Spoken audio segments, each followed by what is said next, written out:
High everyone. आजबाट चाहिँ हामीहरू financial रिपोर्टिङको question draft गर्छौँ। फाइनेन्सियल रिपोर्टिङको लङ क्वेसनमा सोधिने 3टा सेगमेन्टलाई हामी हाम्रो यो भिडियो र यससँगै आउने अरू अरू भिडियोहरू गरी टोटल 5वटा भिडियोमा 2टा कन्सोलिडेसन, 2टा इन्टरप्रिटेसन र 2टा इन्डिभिजुअल फाइनेन्सियल स्टेटमेन्ट बनाएर र त्यो क्वेसनहरूलाई ड्राफ्ट गरेर हामी सल्भ गर्न ट्राई गर्छौँ।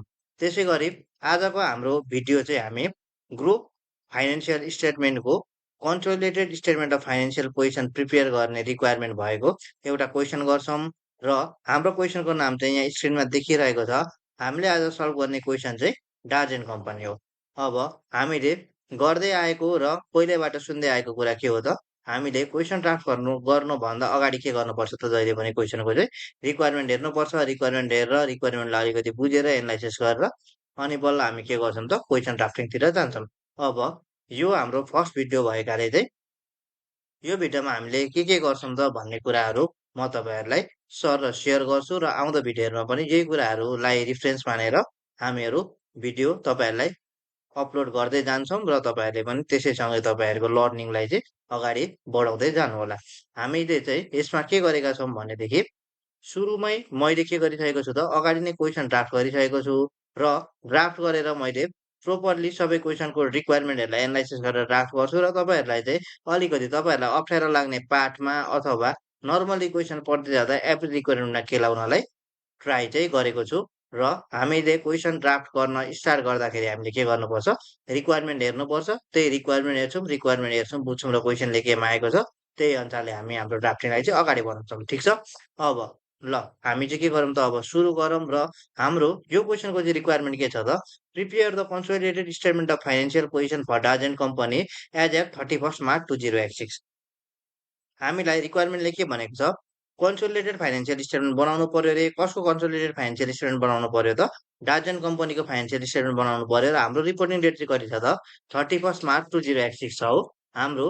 यदि रिपोर्टिङ डेट चाहिँ 31 मार्च 2086 छ भने हाम्रो इयर स्टार्ट कहिले भएको होला त, हाम्रो इयर स्टार्ट चाहिँ 1 अप्रिल 2085 मा भएको हुनु पर्यो।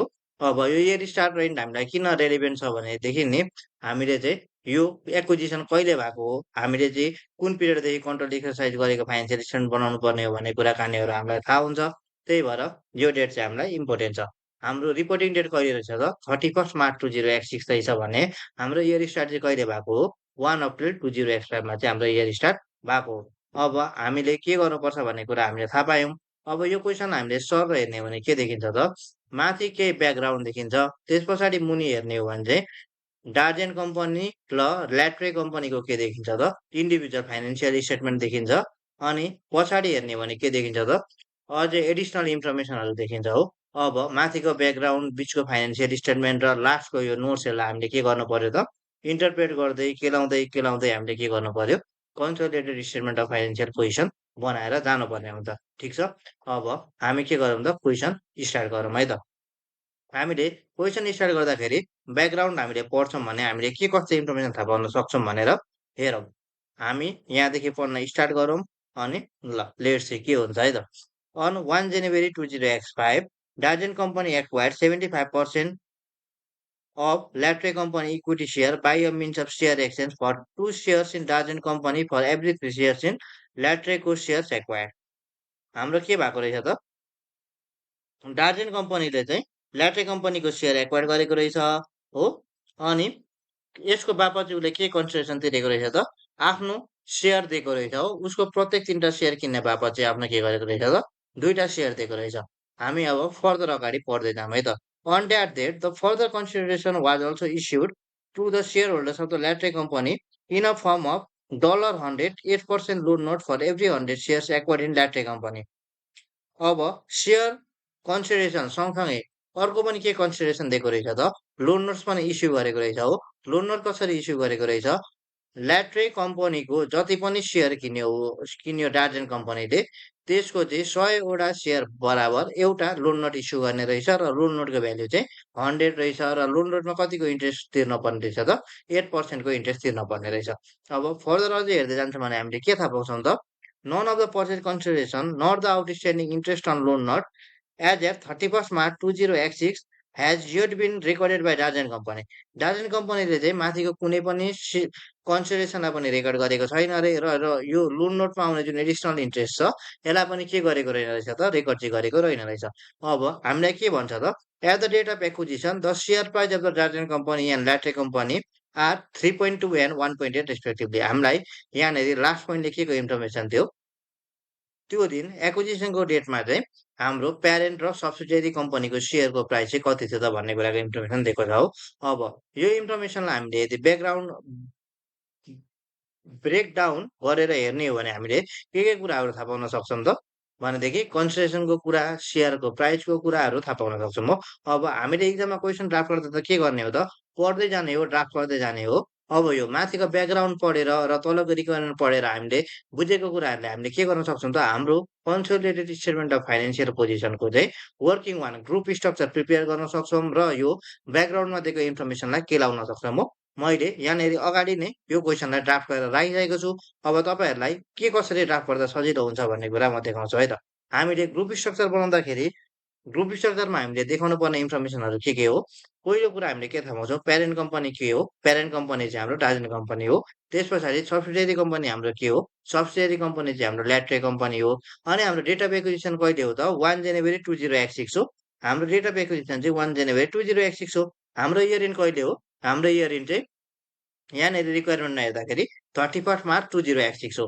भने पछाडि हामीले जनवरीमा गएर एक्वायर गऱ्यौँ भने त यो त के रहेछ त मिड इयर एक्विजिसन रहेछ। अब मिड इयर एक्विजिसन हामीले कति मन्थ्स चाहिँ हामी एज अ प्यारेन्ट कम्पनीको पर्सपेक्टिभबाट यदि फाइनेन्सियल्स बनाउने हो भने हामीले ल्याट्रे कम्पनीलाई कहिले यो इयरमा चाहिँ कति टाइम कन्ट्रोल एक्सर्साइज गऱ्यौँ त भने पछाडि हामीले 1 जनवरीमा एक्वायर गऱ्यौँ हाम्रो इयर कहिले गएर एन्ड भयो त 31 मार्चमा गएर एन्ड भयो हो। भनेपछि जनवरी 1 महिना फेब्रुअरी 2 महिना र मार्च चाहिँ 3 महिना। यसरी के रहेछ त 3 महिना हामीले के गरेका रहेछौँ कन्ट्रोल एक्सर्साइज गरेका रहेछौँ हो। त्यस पछाडि मुनि गएर हेर्ने हो भने हामीले कति पर्सेन्ट एक्वायर गऱ्यौँ त ल्याट्रे कम्पनीलाई चाहिँ 75% एक्वायर गरेका रहेछौँ। अब 75% एक्वायर गऱ्यौँ भने के हो त टोटल हाम्रो 100%मा हामीले 75% एक्वायर गर्छौँ भने बाँकी रहेको 25% चाहिँ के हो त नन कन्ट्रोलिङ इन्ट्रेस्ट अथवा एनसिआई हो। एनसिआई हो भन्ने कुरा हामीलाई थाहा पाउँछ। अब ब्याकग्राउन्ड पढेर हामीले के थाहा पायौँ त ल्याट्रे कम्पनीले चाहिँ सरी डार्जन कम्पनीले चाहिँ ल्याट्रे कम्पनीलाई एक्वायर गर्दा के गरेको रहेछ त सेयर कन्सिडरेसन दिएको रहेछ हो। कसरी दिएको रहेछ त भने पछाडि उसले जतिवटा सेयर किन्यो त्यसको चाहिँ त्यसमध्ये 3वटा सेयर बापत 2टा आफ्नो सेयर चाहिँ इस्यु गरिदिनु रहेछ। अब हामीले यसको लागि के थाहा पाउनु पर्यो त ल्याट्रे कम्पनी अथवा सब्सिडियरी कम्पनीमा चाहिँ टोटल नम्बर अफ सेयर्स कति थियो भन्ने कुरा थाहा पाउनु पर्यो हो। अब सब्सिडियरी कम्पनीमा टोटल नम्बर अफ सेयर कति थियो भन्ने कुरा हामीले कहाँ गएर हेऱ्यौँ भने थाहा हुन्छ त यो हाम्रो इन्डिभिजुअल फाइनेन्सियल स्टेटमेन्टको इक्विटी सेक्सनमा गएर यहाँनिर हेर्ने हो भने हामीलाई के थाहा हुन्छ 20,000 बराबरको इक्विटी सेयर चाहिँ कसको रहेछ त ल्याट्रे कम्पनीको रहेछ हो। अनि एउटा सेयरको दाम कति हो $1 हो भने पछाडि के रहेछ टोटल 20,000 वटा सेयर चाहिँ रहेछ सब्सिडियरी कम्पनीको अथवा ल्याट्रे कम्पनीको। यसमध्ये डार्जन कम्पनीले कति एक्वायर गर्यो त भने पछाडि 75 एक्वायर गरेको हो। अब 20,000 को 75% भनेको 15,000 सेयर चाहिँ के गरेको रहेछ त डार्जन कम्पनीले एक्वायर गरेको रहेछ हो। अब उसले सेयर कसरी इस्यु गर्ने हो त उसको लिएको हरेक 3टा सेयर बापत उसले आफ्नो 2टा सेयर इस्यु गर्ने हो। भने पछाडि 15,000 वटा सेयर उसले के गर्यो एक्वायर गर्यो भने चाहिँ प्रत्येक 3टा भनेको डिभाइड बाई 3 3टा सेयर बराबर उसले कतिवटा सेयर दिने भयो 2टा सेयर दिने भयो इन्टु 2 गर्यो भने हामीले के गर्छौँ त एडिसनल चाहिँ कति नम्बर अफ सेयर हाम्रो डार्जन कम्पनीले ल्याट्रे कम्पनीलाई इस्यु गर्यो भन्ने कुरा थाहा पाउँछौँ। कति इस्यु गरेछ त 10,000 नम्बर अफ सेयर इस्यु गरेछ। अब हामीले जहिले पनि यो जुन पनि कन्सिडरेसनहरू छ यसलाई जहिले पनि के गर्छौँ फेयर भ्याल्यु बनाउँछौँ हो। अब डार्जन कम्पनीले सेयर इस्यु गर्दैछ भने एक्विजिसनको डेटमा डार्जन कम्पनीको सेयरको प्राइस कति थियो त्यो प्राइसलाई हामीले नम्बर अफ सेयर इस्युडलाई मल्टिप्लाई गर्छौँ भने यो टोटल सेयर कन्सिडरेसनको कति भ्यालु हो त भन्ने कुरा हामीले थाहा पाउन सक्छौँ हो। भनेपछि त्यो दिनको हाम्रो कति थियो त प्राइस यहाँनिर हामीलाई रिक्वायरमेन्टले के भन्छ 3.2 थियो 3.2 थियो 3.2ले यो 10,000 भनेको number additional number of share इस्युलाई मल्टिप्लाई गर्छौँ भने हामीले सेयर एक्सचेन्ज कन्सिडरेसनको चाहिँ फेयर भ्याल्यु कति रहेछ त त्यो दिनमा 32,000 रहेछ। अब हामीलाई फर्दर इन्फर्मेसनमा हामीलाई के भन्यो त त्यही दिनमा के गरेको रहेछ फर्दर कन्सिडरेसन लोन नोट पनि इस्यु गरेको थियो। लोन नोट कसरी इस्यु गरेको थियो त ल्याट्रे कम्पनीले ल्याट्रे कम्पनीको चाहिँ सेयर होल्डर्सहरू जोसित 100वटा सेयर थियो त्यसलाई चाहिँ के गरेको थियो त डार्जन कम्पनीले एउटा लोन नोट चाहिँ इस्यु गरेको थियो। अब लोन नोट भनेको कस्तो फाइनेन्सियल इन्स्ट्रुमेन्ट हो लोन नोट्स भनेको चाहिँ कस्तो फाइनेन्सियल इन्स्ट्रुमेन्ट हो भनेदेखि लोन नोट्स यदि म जस्तै डार्जेन कम्पनी हो भने मैले लोन नोट इस्यु गर्नु भनेको के हो त मैले चाहिँ पब्लिकबाट लोन लिनु हो ठिक छ यहाँनेरि हाम्रो डार्जेन कम्पनीले चाहिँ के गरिरहेको छ त ल्याट्रे कम्पनीको सेयर होल्डर्सबाट लोन लिइरहेको छ लोन कसरी लिइरहेको छ त जति नम्बर अफ सेयर उसले एक्वायर गर्यो त्यसमध्ये हरेक 100 सेयर भएको मान्छेलाई के गर्ने त एउटा लोन नोट चाहिँ इस्यु गरेर दिने हो भने पछाडि अब यहाँनेरि हामीले यदि यो फर्मुलालाई हेर्ने हो भने के थाहा पाइन्छ त उसले टोटल 15,000 वटा सेयर एक्वायर गरेको थियो यसलाई डिभाइड बाई हामीले 100 गर्छौँ भने के हो त 100 वटा सेयर 100 वटा सेयर भएको मान्छेलाई एउटा लोन नोट दिने हो अनि सेयर लोन नोटको चाहिँ कति हो त भ्याल्यु चाहिँ $100 हो भनेपछि टोटल भ्याल्यु कति हो त हाम्रो यो लोन नोट्सको चाहिँ 15,000 हुन जान्छ यसरी अब लोन नोट्समा त के हो त हामीले पब्लिकदेखि लोन उठाएको हो यहाँनिर हामीले ल्याट्रे कम्पनीको चाहिँ सेयर होल्डर्सहरूबाट लोन उठाइरहेको छौँ लोन उठाइरहेको छौँ भने पछाडि चाहिँ हामीले उनीहरूलाई इन्ट्रेस्ट पनि तिर्नु पर्थ्यो तर हामीलाई यहाँ इन्फर्मेसनले के भनिदिएको छ यहाँनिरको चाहिँ कुनै पनि एडिसनल इन्ट्रेस्टलाई अथवा आउटस्ट्यान्डिङ इन्ट्रेस्टलाई के गरेको छैन त ल्याट्रे कम्पनीले चाहिँ रेकर्ड गरेको छैन भने के अरे डार्जेन कम्पनीले चाहिँ रेकर्ड गरेको छैन भने चाहिँ हामीले यो कुरालाई पनि रेकर्ड गरिदिनु पर्यो हो अब इन्ट्रेस्ट हामीले रेकर्ड गर्ने हो भने यो टोटल 15,000 भ्याल्युको लोन नोट्समा हामीले के गर्ने हो त 8% इन्ट्रेस्ट तिर्न पर्ने हो 8% इन्ट्रेस्ट तिर्ने हो तर हामीले त कन्ट्र्याक्ट एक्सर्साइज गरेको त 3 महिना मात्रै हो भनेपछि 15,000 इन्टु 8% गऱ्यो भने 1 वर्षभरिको इन्ट्रेस्ट निस्क्यो अनि त्यसलाई के गरिदिन्छौँ हामीले प्रोरेट गरिदिन्छौँ इन्टु 3 डिभाइड बाई 12 गरिदिन्छौँ भने हामीले के गर्छौँ त 31 मार्च 2081 सम्मको इन्ट्रेस्ट चाहिँ निकाल्न सक्छौँ यसरी हेर्दाखेरि हामीले यो आउटस्ट्यान्डिङ इन्ट्रेस्ट 300 को बुक गर्नुपर्ने रहेछ हो कसको बुक्समा बुक गर्नुपर्ने कुरा हो यो चाहिँ हाम्रो प्यारेन्टको बुकमा बुक गर्नुपर्ने कुरा हो त्यस पछाडि अब यहाँ अलिकति तल हेर्ने हो भने हामीले के देख्छौँ त डार्जेन कम्पनी र ल्याट्रे कम्पनीको इन्डिभिजुअल फाइनेन्सियल स्टेटमेन्ट देख्छौँ अब यो इन्डिभिजुअल फाइनेन्सियल स्टेटमेन्टको रिफरेन्समा र यो तल दिएको यो एडिसनल नोट्सको रिफरेन्समा चाहिँ हामीले के गर्नुपर्ने छ consolidated statement of financial position चाहिँ ड्राफ्ट गर्नुपर्ने छ हो अब हामीले के गरौँ त सुरुमा यो मुनिको इन्फर्मेसनलाई वान बाई वान हेरौँ अनि यहाँदेखि जे जति कुराहरू दिन सकिन्छ सबै कुरालाई ल्याऊँ अनि हामी बल्ल के गर्न थालौँ त ड्राफ्टिङ चाहिँ गर्न थालौँ है त अब हेरौँ त हाम्रो नोट वानले हामीलाई के इन्फर्मेसन दिन्छ त at the date of acquisition the fair value of Latre company assets were equal to their carrying amount अब हामीले के हो त जहिले पनि यो सब्सिडियरीको जति पनि नेट एसेट्स छ नेट एसेट्सलाई चाहिँ के गर्थ्यौँ त फेयर भ्याल्युमा लिएर आउनु पर्थ्यो हो तर यहाँनिर हामीलाई क्वेसनले के भनिदिएको छ त एक्विजिसनको दिनमा चाहिँ ल्याट्रे कम्पनीको एसेट्स चाहिँ फेयर भ्याल्यु र क्यारिङ एमाउन्ट के छ त बराबर थियो अरे भने पछाडि के छ त फेयर भ्याल्यु र क्यारिङ एमाउन्ट बराबर छ भनेदेखि हामीले फेयर भ्याल्युमा ल्याउनु परेन अब तर तल हामीलाई के भन्छ however Latre company operates a mine which requires to be decommission in 5 years time ओहो उसले के गर्दो रहेछ त माइन अपरेट गर्दो रहेछ हो डरलाई चाहिँ के गर्नुपर्ने रहेछ त डिकमिसन गर्नुपर्ने रहेछ अब डिकमिसन गर्नु भनेको चाहिँ के हो त भनेदेखि चाहिँ जस्तै मैले कुनै पनि कुरालाई हटाउनु भनेको चाहिँ डिकमिसन गर्नु हो ठिक छ मैले कुनै पनि कुरालाई हटाउनु पर्यो भने त्यसलाई म के भन्छु डिकमिसन गर्नु पर्यो डिकमिसन गर्नु भन्छु उसले अपरेट गरेको माइन चाहिँ के गर्नुपर्ने रहेछ 5 वर्षभित्रमा त्यो जुन माइन अथवा खानी छ त्यसलाई हटाउनु पर्ने रहेछ अब कुनै कुनै क्वेसनलाई हामीलाई कुनै कुनै क्वेसनमा हामीलाई चाहिँ के गरिदिन्छ त अर्को एउटा शब्द पनि युज गरिदिन्छ हो के भनिदिन्छ रिस्टोरेसन कस्ट भन्छ रिस्टोरेसन कस्ट भनेको चाहिँ कस्तो खालको कस्ट हो भने पछाडि मैले काम गर्छु केही समय त्यो ठाउँमा जस्तै यही क्वेसनमा भनेको छ भने 5 वर्ष मैले काम गर्छु 5 वर्ष काम गरिसके पछाडि त्यो ठाउँ पहिला जस्तो थियो त्यस्तै मैले बनाइदिनु पर्यो अथवा त्यो ठाउँलाई चाहिँ के गरिदिनु पर्यो त रिस्टोर गरिदिनु पर्यो भन्छ हो रिस्टोरेसन भन्छ त्यसलाई तर हामीलाई यहाँनिर के भनेको छ डिकमिसन भनेको छ भने चाहिँ डिकमिसन भनेको चाहिँ के हो त हटाउनु हो अब 5 वर्षभित्रमा मैले हटाउनु छ अरे अब त्यस पछाडि फर्दर अझै इन्फर्मेसन हेर्नु त no provision has been made for the decommissioning cost by Latre company Latre कम्पनीले चाहिँ के गरेन त यो डिकमिसनिङ कस्टको लागि कुनै पनि प्रोभिजन क्रिएट गरेन अरे हो अब फर्दर अझ यो लाइन सकाम अनि मात्र यो कुरालाई इन्टरप्रेट गरौँ है त the present value discounted at 8% of the decommissioning is estimated at $4 and will be paid in 5 years time from the date of the acquisition, the end of the mines life भन्यो हो अब के भन्दैछ त present value यति हो जो चाहिँ कहिले तिरिन्छ त यो माइनको लाइफ सकिन्छ अथवा 5 वर्षपछि गएर तिरिन्छ अब जब पनि के हुन्छ यस्तो डिकमिसन गर्नुपर्छ कुनै टाइम फ्रेममा गएर कुराहरूलाई हटाउनुपर्छ भने पछाडि हामीलाई यसको कुरा कसले गर्छ त हामीलाई चाहिँ यसको कुरा आइएएस 16ले गरेको छ आइएएस 16ले डिकमिसन कस्टलाई के भन्छ त? जब पनि तिम्रो यस्तो डिकमिसन कस्ट हुन्छ, त्यसलाई चाहिँ के गर त, आजको दिनको प्रेजेन्ट भ्यालुमा ल्याऊ र के गर, एसेट्सको कस्टमा त्यसलाई एड गर, अनि के गर त, इक्वल एमाउन्टको लायबिलिटी पनि के गरेर जाऊ त, क्रिएट गरेर जाऊ भन्छ हो।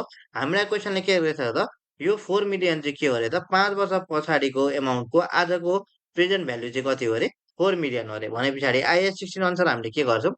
डेबिट पिपिए गर्छौँ हो। डेबिट पिपिए कति गर्छौँ? 4 मिलियन हो। मैले 3टा जिरो कमन लिन्छु भने 4000 र क्रेडिट मैले अब आइएस 37 अनुसार के गरिदिन्छु? प्रोभिजन फर डिकमिसनिङ कस्ट भनेर एउटा प्रोभिजन पनि क्रिएट गरिदिन्छु हो। यसरी मलाई के गर्छ त, इनिसियल्ली कसरी मेजर गर भन्छ त, जति पनि यो डिकमिसनिङ गर्नको लागि लाग्ने खर्च छ, त्यसको के गर, आजको दिनको प्रेजेन्ट भ्यालु निकाल र त्यो प्रेजेन्ट भ्यालुलाई के गर त, पिपीको कस्टमा एड गर, अनि त्यस पछाडि के गर त, इक्वल एमाउन्टको चाहिँ प्रोभिजन क्रिएट गरेर जाऊ भन्छ हो। अब यसरी मैले यसलाई इनिसियल रिकग्निसन मेरो यसको यस्तो हुन्छ। अब त्यस पछाडि के हुन्छ त, अब मलाई के भन्छ, यो स्ट्यान्डर्डले मलाई सब्सिक्वेन्ट पनि मेजरमेन्ट गर भन्छ। यसलाई मैले सब्सिक्वेन्ट मेजरमेन्ट गर्नु पर्यो भने यसलाई मैले कसरी मेजर गर भन्छ भने, यो जुन पिपिई छ नि, यो पिपिईलाई चाहिँ मैले नर्मल रेटमा के गर्नु पर्यो अरे त, डेप्रिसिएट गरेर जानु पर्यो अरे। अनि यो प्रोभिजनलाई चाहिँ के गर्नु पर्यो त, अनवाइन्डिङ गर्दै जानु पर्यो अरे। अनवाइन्डिङ गर्नु भनेको चाहिँ के हो त, यो अनवाइन्डिङलाई मैले as a finance cost treat गर्छु र यसलाई के गर्छु त, एभ्री इयर यसमा यति फाइनेन्स कस्ट चार्ज गर्दै यसलाई चाहिँ प्रेजेन्ट भ्यालुमा ल्याउँदै जान्छु र 5 वर्षको इनमा गएर हेर्ने हो भने मैले के गर्छु त, इयर त्यो 5th इयर जब हुन्छ तब जति पैसा तिर्नुपर्ने हो, त्यति पैसा चाहिँ मैले निकाल्नुपर्ने हुन्छ। ठिक छ? अब हेरौँ है त यसको ट्रिटमेन्ट कसरी गर्ने भयो त हामीले? भनेपछि यो हाम्रो नोट्स 1 ले दिएकोलाई डिकमिसनिङ प्रोभिजन रिक्वायर्ड कतिको त, जति बराबरको एसेट्स हामीले रिकग्नाइज गर्नेवाला छौँ, त्यति बराबरको इक्वल एमाउन्ट अफ लायबिलिटी हामीले क्रिएट गरेर जानु पर्यो हो। $4000 को हामीले के गर्यौँ त, डिकमिसनिङको लागि प्रोभिजन क्रिएट गर्यौँ। अनि यो वर्षको लागि हामीले अनवाइन्डिङ पनि गर्नु पर्यो नि त, प्रेजेन्ट भ्यालुमा पनि ल्याउनु पर्यो। हाम्रो एक्विजिसन 1 जनवरीमा भएको थियो भने पछाडि 3 महिनाको हामीले के गर्नु पर्यो, यसलाई अनवाइन्ड गर्नु पर्यो अथवा प्रेजेन्ट भ्यालुमा यसलाई लिएर आउनु पर्यो हो। भनेपछि हामीले 4000 इन्टु 8% भनेको पुरै वर्षको भयो, इन्टु 3/12 गरेर के गर्यौँ त, प्रोरेट गर्यौँ र हाम्रो अनवाइन्डिङ चाहिँ कति आयो त, 80 आयो। यसो गरेर इयरको इन्डमा हामीलाई डिकमिसनको प्रोभिजन कति बुक गर्नुपर्ने देखिन्छ, 4080 को। यो टोटल हाम्रो कतिको त, 4080 को चाहिँ डिकमिसनिङको प्रोभिजन चाहिँ हामीलाई क्रिएट गर्नुपर्ने देखिन्छ हो। त्यस पछाडि हामीले जुन अघि यो पिपी रिकग्नाइज गरेको थियौँ 4000 को, यसलाई त के भन्छ त, नर्मली डेप्रिसिएट गर्दै जानको लागि भन्छ। नर्मली डेप्रिसिएट गर्दै जानलाई हामीले के गर्यौँ त, यसको टोटल लाइफ भनेको हाम्रो 5 इयर्स हो। अनि यो वर्षमा अब हामीले के गरेको, जेनमा गएर एक्वायर गरेको भने पछाडि प्रोरेट गरेर मार्चसम्म हामीले 3 महिनाको के गर्यौँ त, डेप्रिसिएसन पनि चार्ज गरेर जाने भयो हो। यसरी के गर्यो त, डिकमिसनिङको हामीले एडजस्टमेन्ट चाहिँ यसरी गर्ने भयो। अब हामीले नोट्स 2 पढ्छौँ भने के भन्छ त, Guardian company policy is to value the non-controlling interest at fair value at the date of acquisition. Guardian कम्पनीले के गर्दो रहेछ, आफ्नो एनसिआईलाई चाहिँ एक्विजिसनको डेटमा चाहिँ फेयर भ्याल्युमा मेजर गरेर जाँदो रहेछ हो। कसरी मेजर गर्न मिल्थ्यो, हामीले हामीले अगाडिको भिडियोहरू हेर्छौँ भने हामीले त्यसमा कुरा गरेको छौँ।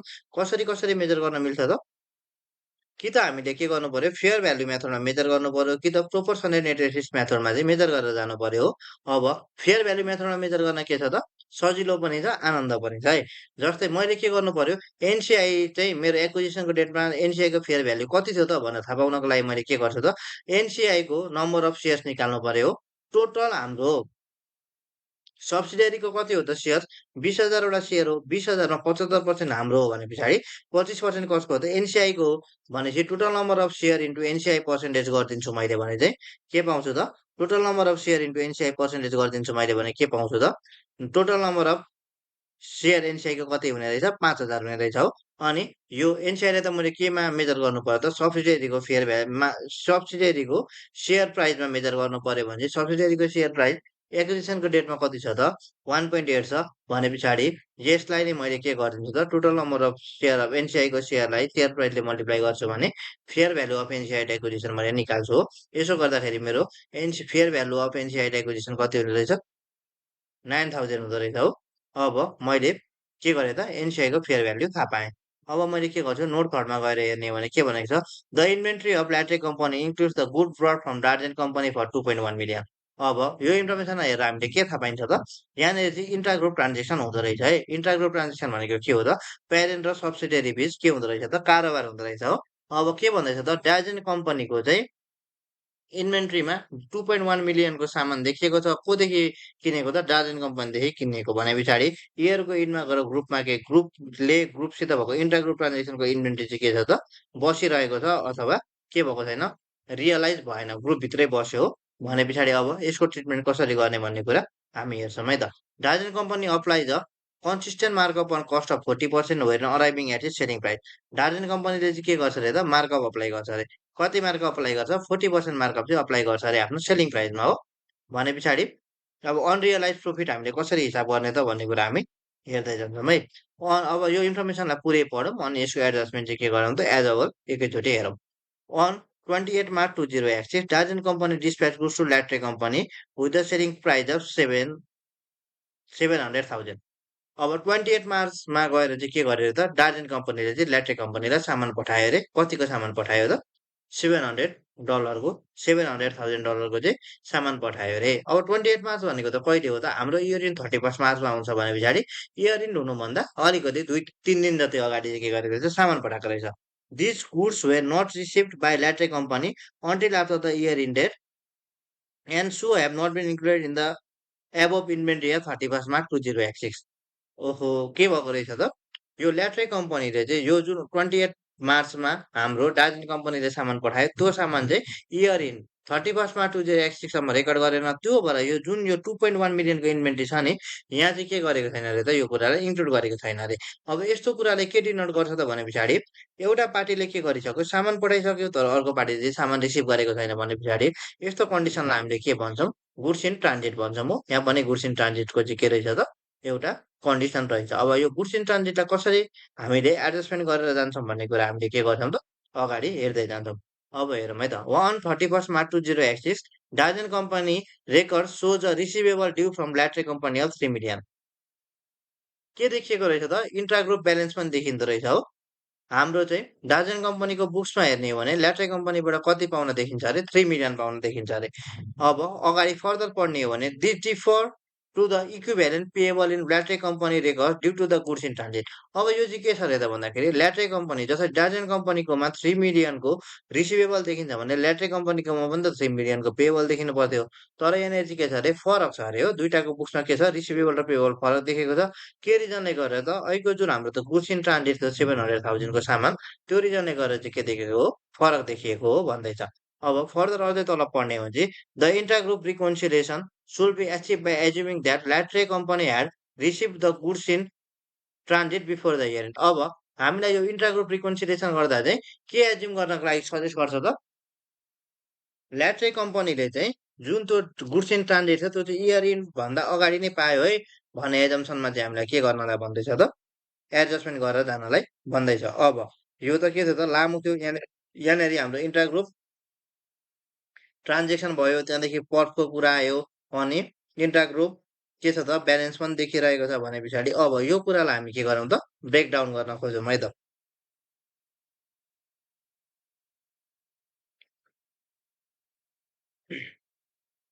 अब हेरौँ ल हामीले जब पनि यस्तो इन्ट्रा ग्रुप ट्रान्जेक्सन हुन्छ अनि इयरको इनमा गएर इन्भेन्ट्री उब्रिन्छ त्यहाँनिर के हुँदैन त प्रोफिट रियलाइज हुँदैन हो। ग्रुपभन्दा बाहिर प्रोफिट देखिँदैन। त्यो रिजनले गर्दा के गर्छौँ त यो जति पनि अनरियलाइज प्रोफिटको पोर्सन छ त्यसलाई चाहिँ हामीले एडजस्ट गर्छौँ हो। प्यारेन्ट अथवा सब्सिडियरी जसको बुक्समा हामीले एडजस्टमेन्ट गर्नुपर्ने त्यहाँदेखि एडजस्टमेन्ट गरेर चाहिँ जान्छौँ।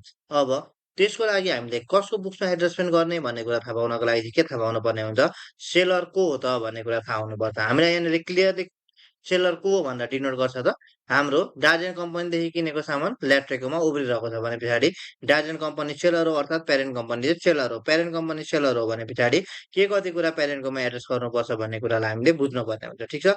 अब इयरको इनमा गएर जति सामान उब्रियो त्यसमा हामीले के गर्छौँ त त्यो उब्रेको सामानमा भएको प्रोफिटलाई के गर्नुपर्ने हुन्छ। अब अघि प्यारेन्टले के गरेको छ आफ्नो बुकमा प्रोफिट बुक गरेको छ आफ्नो चाहिँ केमा त बुक्समा प्रोफिट बुक गरेको छ भने पछाडि उसले बुक गरेको प्रोफिटलाई अब हामीले के गर्नुपर्छ त अनरियलाइज पोर्सन चाहिँ हामीले घटाएर जानुपर्ने हो। अब हेरौँ है त। अनि के भएको थियो गुड्स इन ट्रान्जिट पनि थियो यहाँनेरि। गुड्स इन ट्रान्जिट भनेको के हो त, एउटा पार्टीले सामान पठाइसक्यो, अर्को पार्टीले सामान पाएको छैन। अब गुड्स इन ट्रान्जिटको केसमा हामीलाई त यहाँ क्वेसनले क्लियरली स्टेट गरिदिएको छ के कसरी एडजस्टमेन्ट गर्ने भन्ने कुरा हो। तर नर्मली भन्दैन भने पनि हामीले के एजम्सनमा एडजस्टमेन्ट गरेर जाने त, सामान पठायो एउटा पार्टीले भनेदेखि अर्को पार्टीले चाहिँ पायो है भन्ने एडजस्टमेन्ट गरेर जाने हो। भने पछाडि त अघि यो जुन 2.1 मिलियन थियो यसमा त यो 700 रुपियाँ इन्क्लुड थिएन। अब सब्सिडियरीको बुकमा मैले के एडजस्टमेन्ट गर्नु पर्यो त, यो सामान पाएको भन्ने कुरा देखाउनु पर्यो हो। अब त्यो एडजस्टमेन्ट मैले कसरी पाउँछु, डेबिट इन्भेन्ट्री क्रेडिट पेएबल गर्छु भने के भयो त, मैले 700 को पर्चेस भयो र 700 चाहिँ मैले के गर्न बाँकी देख्यो त, तिर्न बाँकी देख्यो। यो एडजस्टमेन्ट मैले के गरेको त, मैले यो सब्सिडियरीको बुकमा किनेको सामानलाई एडजस्ट गरेको हो। अब यदि एडजस्ट गर्दा त अघि ल्याट्रे कम्पनीको बुक्समा 2.1 मिलियनको देखिरहेको त सामान भने अब यो 700ले त के हुने भयो, बढेर जाने भयो हो। जस्तै के थियो त, अघि उसले त्यो नपाएको सामानलाई रेकर्ड गरेको थिएन। अब मलाई क्वेसनले के भन्दैछ त, जुन सामान उसले पाएको थिएन त्यो सामान चाहिँ इयर इन्डसम्म पाइसक्यो है भन्ने तरिकाले के गरेर जाऊ त, एडजस्टमेन्ट गरेर जाऊ भनेको हो। अब मैले के गरिदिन्छु, यो 700को सामान उसले पायो भनेर मैले के गरेँ, यो डबल इन्ट्री पास गरेर यसलाई बुक गरेँ। अनि के भयो त, मेरो 2.1 मिलियनको मात्रै सामान उब्रेको भन्ने इन्फर्मेसनमा अब 700,000को सामान एक्स्ट्रा मेरोमा के भयो त, अझै उब्रेर गयो हो। अब मैले 2100 प्लस 7100 गरेर चाहिँ हाम्रो इयर इनमा इन्ट्रा ग्रुप ट्रान्जेक्सनमा कति रिमेनिङ इन्भेन्ट्री देख्यो त, 2800 को चाहिँ रिमेनिङ इन्भेन्ट्री देख्यो। अब हाम्रो डाटा कम्पनीले चाहिँ कसरी बेच्यो त, 40% मार्कअप लगाएर बेच्यो भने पछाडि मैले के गर्नु पर्यो, प्रफिट निकाल्नु पर्यो हो। अब मैले प्रफिट निकाल्न एकदमै सजिलो छ। मैले के गरिदिन्छु त, यो जुन 2800लाई डिभाइड बाई 140 मैले किन गरेँ भनेदेखि चाहिँ यो जुन छ मेरो मार्कअप एड गर्नु भनेको के हो त, मेरो कस्टमा चाहिँ मैले के गर्छु त, सर्टेन पर्सेन्टेज जोड्छु अनि सेल्स गर्छु अनि त्यसमा मैले प्रफिट कमाउँछु हो। यो मेरो 2800 भनेको कति हो त, 140% हो र यसको 40% भनेको चाहिँ मेरो के हो त, प्रफिट हो। त्यो रिजनले गरेर टोटल अनरियलाइज प्रफिट कति भएको रहेछ, 800 को भएको रहेछ। यसलाई चाहिँ मैले के गरेर जानुपर्ने हुन्छ त, एडजस्ट गरेर जानुपर्ने हुन्छ। अब हाम्रो को छ त यहाँनिर सेलर, प्यारेन्ट सेलर छ भने पछाडि यो कुरालाई मैले प्यारेन्टको बुक्समा रेकर्ड गर्नु पर्यो। अब म त एसओआइपी प्रिपेयर गरिरहेको छु भने प्यारेन्ट्सको बुक्सको प्रफिट भन्ने कुरा कहाँ डिनोट हुन्छ, रिटर्न अर्निङमा डिनोट हुन्छ हो। भनेपछि वर्किङ फार्ममा गएर के गरिदिनु पर्दा यो अनरियलाइज प्रफिटलाई चाहिँ मैले डिडक्ट गरिदिन्छु। त्यसलाई मैले कसरी डिडक्ट गर्छु हामी अलिकति अगाडि हेर्छौँ है त। अब यो गुड्स इन ट्रान्जिटले पनि यति इम्प्याक्ट पार्यो। अब यहाँनिर अलिकति कन्फ्युजिङ पार्ट कहाँनिर हुन्छ त भनेदेखि चाहिँ, जस्तै हामीले के गर्नुपर्छ त, इन्ट्रा ग्रुप ब्यालेन्स रहन्छ इयरको इन्डमा गएर भने त्यस्तो ब्यालेन्सलाई पनि के गर्नुपर्छ, इलिमिनेट गरेर जानुपर्छ हो। रिसिभेबल देखिएको छ अथवा पेएबल देखिएको छ भने दुवैतिर हामीले निल गरेर जानुपर्छ। अब यहाँनिर हामीलाई के भनेको छ त, डाइजेन्ट कम्पनीको बुक्समा चाहिँ 700,000 को चाहिँ के देखियो त, रिसिभेबल देखिएको छ अरे, जुन चाहिँ के गर्दैन ल्याट्रे कम्पनीकोसित मिल्दैन। के रिजनले मिल्दैन, गुड्स इन ट्रान्जिटको रिजनले मिल्दैन। हेरौँ है, अब कमनली सोद्धाखेरि जस्तै डाइजेन्ट कम्पनीले त सामान पठाइसक्यो भने पछाडि आफ्नो बुक्समा त उसले रेकर्ड गरिसकेको छ। रेकर्ड गरिसक्यो भने पछाडि यदि अगाडिको कुराहरू सबै मिल्छ भने के हो त, उसले रेकर्ड गरेको छ, डाइजेन्ट कम्पनीले रेकर्ड गरेको छ भने उसको हिसाब अप टु डेट छ हो। भने पछाडि यो 3000 को ब्यालेन्स चाहिँ के हो त, टोटल इन्ट्रा ग्रुप ब्यालेन्स हो र यो ब्यालेन्सलाई मैले के गर्नुपर्छ, इलिमिनेट गर्नुपर्छ। मैले इलिमिनेट गर्नलाई के गर्नु पर्यो, मैले डाइजेन्ट कम्पनीकोदेखि के गर्ने, रिसिभेबल हटाइदिने र ल्याट्रे कम्पनीकोदेखि चाहिँ के गर्ने त, पेएबललाई हटाइदिने हो। मैले डेबिट पेएबल क्रेडिट रिसिभेबल यस्तो खालको डबल इन्ट्री गर्छु भने के भयो त, इन्ट्रा ग्रुप ब्यालेन्स पनि सरी 7000 होइन, यही 3000 गरिदिन्छु भने इन्ट्रा ग्रुप ब्यालेन्स पनि मेरो चाहिँ इलिमिनेट भएर जाने भयो हो। इन्टर ग्रुप ब्यालेन्समा यो हामीले यहाँनिर 3टा केस हेऱ्यौँ हो। एउटा भनेको इन्टर ग्रुप ट्रान्जेक्सन भयो जसमा पर प्राइस भयो, परलाई हामीले के गर्यौँ, परको पोर्सन थाहा पायौँ, त्यसलाई कहाँ लगेर एडजस्टमेन्ट गर्ने भन्ने कुरा गर्यौँ। त्यस पछाडि के छ त, इन्टर ग्रुप ब्यालेन्स देखिएको छ अनि के गर्नु पर्यो, कस्टको बुक्समा कति घटाउनु पर्यो भन्ने कुरालाई हामीले थाहा पायौँ। अब हाम्रो लास्ट अथवा एउटा इन्फर्मेसन भएको लास्ट नोट्स हाम्रो के छ त, नोट्स 4 छ। नोट्स 4 मा चाहिँ हामीलाई के को कुरा गरेको छ, एसोसिएटको कुरा गरेको छ हो। अब हेरौँ त, इन्भेस्टमेन्ट इन एमरीको represents 30% of its voting share capital. अब मैले तपाईँहरूलाई अगाडि नै भनिहालेँ यो चाहिँ एसोसिएट्स हो भनेर। मैले एसोसिएट्स हो भन्ने कुरा कसरी थाहा पाउँछु त, मेरो होल्डिङ पर्सेन्टेज हेरेर थाहा पाउँछु हो। यदि मेरो चाहिँ के छ त, 20% देखि 50% को बिचमा होल्डिङ छ भने त्यो चाहिँ मेरो एसोसिएट्स हो। उसलाई मैले एकाउन्टिङ गर्न कुन मेथड युज गर्नुपर्ने हुन्थ्यो, इक्विटी मेथड युज गर्नुपर्ने हुन्थ्यो। अब हाम्रो इन्फर्मेसनले के भन्यो त, यो जुन पनि एमरेको भन्ने कम्पनी छ उसमा 30% भोटिङ राइट एक्सर्साइज गर्थ्यो र डार्जिलिङ कम्पनीले चाहिँ यसको एकाउन्टिङ गर्नलाई इक्विटी अकाउन्टिङ मेथड नै युज गर्छ भनिरहेको छ। भने पछाडि के गरिरहेको छ, ठिक मेथड युज गरिरहेको छ हो। अब एमरेको profit for the year ended 31 March 20 XX was 6 million. एमरेको के थियो त, यो वर्षभरिको प्रोफिट यो 31 मार्च 2026 को प्रोफिट कति हो? 6 मिलियन हो। अनि एमरेको paid total dividends during the year ended 31st March 2026 of 2 million. 2 million को चाहिँ के गर्यो त? डिभिडेन्ड पे गर्यो अरे ल हेरौँ त उसको प्रोफिट 6 मिलियन हो अब 2 मिलियन को डिभिडेन्ड पनि पे गरिरहेको छ।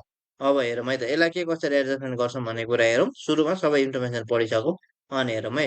डार्जिलिङ company had recorded its share of dividend received from MRECO investment income and cash के गरेर त यो जुन पनि डिभिडेन्ड पायो त्यहाँनिर यो जुन पनि उसले डिभिडेन्ड बाँड्यो नि 2 मिलियनको यसमध्ये उसको हिस्सा भनेको त 30% हो।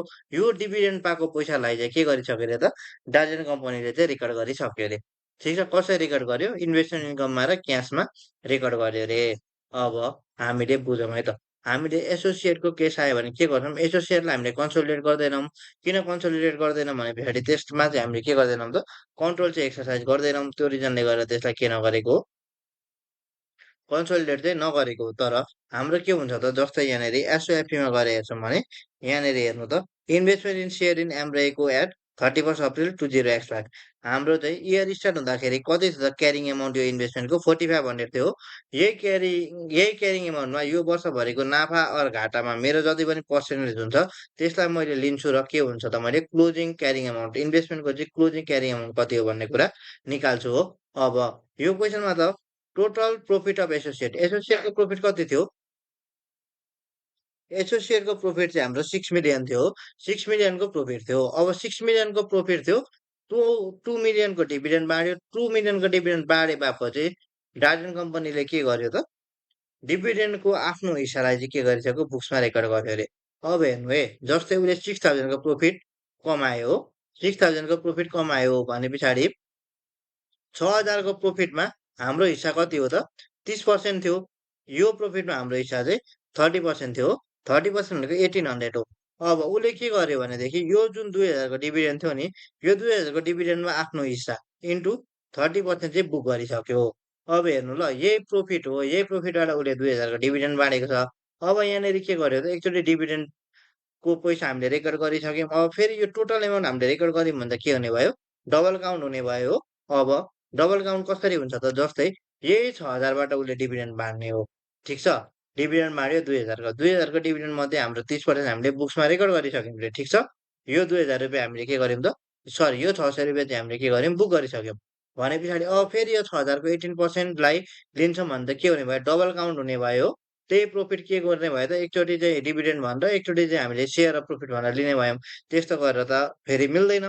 त्यो रिजनले गर्दा के गरिदिन्छौँ त जुन पनि केसमा यदि एसोसिएटले बाँडेको डिभिडेन्ड हामीले रेकर्ड गरेको छौँ भने उसको सेयर अफ प्रोफिट क्यालकुलेट गर्दा हामीले के गरिदिन्छौँ त उसको प्रोफिटमा उसले बाँडेको डिभिडेन्डलाई लेस गरिदिन्छौँ अनि आफ्नो हिस्सा लिन्छौँ। ठिक छ यदि रेकर्ड गरिसकेको छौँ भने यस्तो भन्यौँ रेकर्डै गरेको छैन भने त के गर्दा भयो त सेयर अफ प्रॉफिट हाम्रो जति हो सर्लक्क ल्याएर हामीले बुक्समा रेकर्ड गर्दाखेरि सकिन्थ्यो। अब यसरी हेर्दाखेरि के हुने भयो 1200 यो मेरो 6000को प्रोफिटमा डिभिडेन्डको एमाउन्ट कति छ 2000 घटाएर 30% लिए किनभने 2000मा 30% त अघि नै मैले मेरो बुक्समा रेकर्ड गरिसकेको छु अरे हो। त्यो भएर सेयर अफ प्रॉफिट अब मैले रिमेनिङ कति बुक गर्नलाई बाँकी रह्यो त 1200 चाहिँ बुक गर्नलाई बाँकी रह्यो अनि डिभिडेन्ड मैले कति पाएको 600 रुपियाँ पाएको। अब यो सेयर अफ प्रॉफिटलाई मैले कसरी बुक गरिदिन्छु सिम्पली के गरिदिन्छु त डेबिट इन्भेस्टमेन्ट इन एसोसिएट्स भनेर एसओएफपीमा के गरिदिन्छु त यति नै एमाउन्टले यसलाई इन्क्रिज गराइदिन्छु र क्रेडिट के गरिदिन्छु इन्भेस्टमेन्ट इन्कम अथवा share of profit of investment income भन्दा पनि share of profit of associates भनेर के गरिदिन्छु त मेरो एसओपिएलमा बुक गरिदिन्छु हो। अब एसओपिएलमा बुक हुँदा हामीले एसओपी बनाउनु छ भने वर्किङ फाइलमा लगेर एडजस्ट गरिदिन्छु। ठिक छ ठिक छ। अब अर्को कुरा हेरौँ ल all profit and losses accrued evenly throughout the year के भएको अरे त प्रॉफिट र loss accrued evenly throughout the year भनेको बराबर प्रॉफिट कमाएको अरे वर्षभरि भने जस्तै हामीलाई क्वेसनले 10,000 नाफा भयो भने के गर्नु पर्छ 10,000 भागा 12 गर्यो भने यो भनेको एक्रुड evenly throughout the year भनेको के गरेको त इभेन्टली भनेको बराबर एक्रुड गर्दै गर्दै आएको कमाउँदै कमाउँदै आएको भन्ने कुरा गर्यो हो।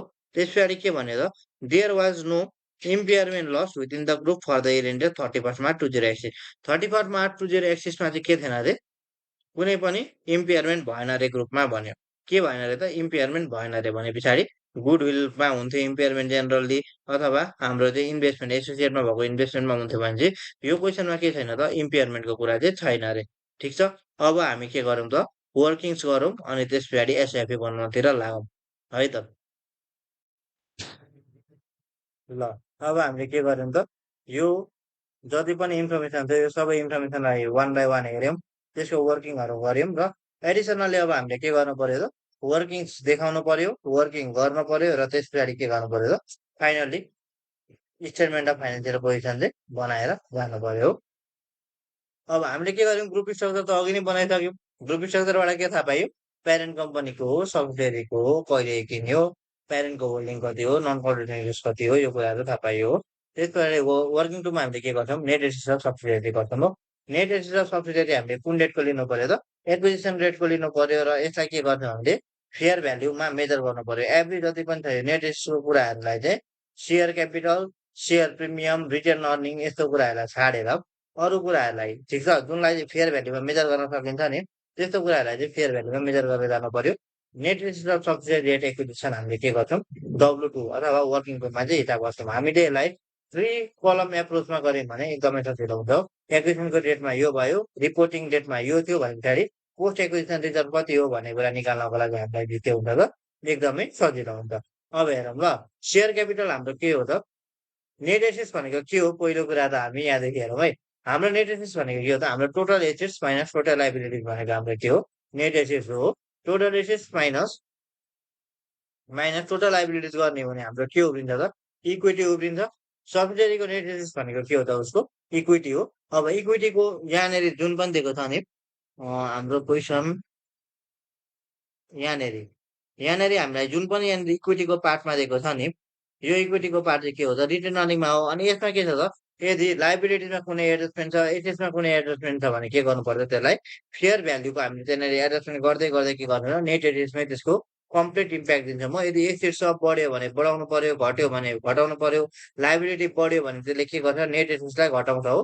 नेट एसेट्सलाई घटाउनु पर्यो लाइबिलिटी घट्यो भने नेट एसेट्सलाई बढाउनु पर्यो यसरी चाहिँ हामीले के गर्छौँ त यहाँनिर केही एडजस्टमेन्टहरू गर्छौँ W2मा हामीले जस्ताको त्यस्तै के गर्छौँ सेयर क्यापिटललाई राख्छौँ सेयर क्यापिटललाई चाहिँ अब के गर्छौँ हाम्रो कन्ट्रोल एक्सर्साइज भयो अथवा एक्विजिसन भएको डेटमा जति थियो त्यति नै के गर्छौँ रिपोर्टिङ डेटमा पनि राख्छौँ किन भनेदेखि चाहिँ अब हाम्रो प्यारेन्ट कम्पनीले के गर्ने हो कन्ट्रोल एक्सर्साइज गर्ने हो भने पछाडि हाम्रो सब्सिडियरीको चाहिँ आफैमा सेयर क्यापिटल के हुँदैन त चेन्ज चाहिँ नहुने भयो त्यो रिजनले गर्दा यसले के रिफ्लेक्ट गर्छ त प्यारेन्टले सब्सिडियरीमा कन्ट्रोल एक्सर्साइज गरिरहेको छ है भन्ने कुरा रिफ्लेक्ट गर्नको लागि हामीले सेयर क्यापिटलको एमाउन्टलाई के गर्छौँ त जस्ताको त्यस्तै राख्छौँ हाम्रो के भयो सेयर क्यापिटल भयो 20,000 त्यस पछाडि के छ रिटर्न अर्निङ छ है अब यहाँनिर रिटर्न अर्निङमा के गर्छ त यहाँनिर अनि अरू कुरामा पनि यदि रिटर्न अर्निङमा तपाईँलाई टेस्ट गर्नु पर्यो भने कसरी टेस्ट गरिदिन्छ त इक्जामिनरले चाहिँ जस्तो यहाँनिर हेर्ने भने retained earning at 1 April 20x5 1 April 20x5 भनेको के हो हाम्रो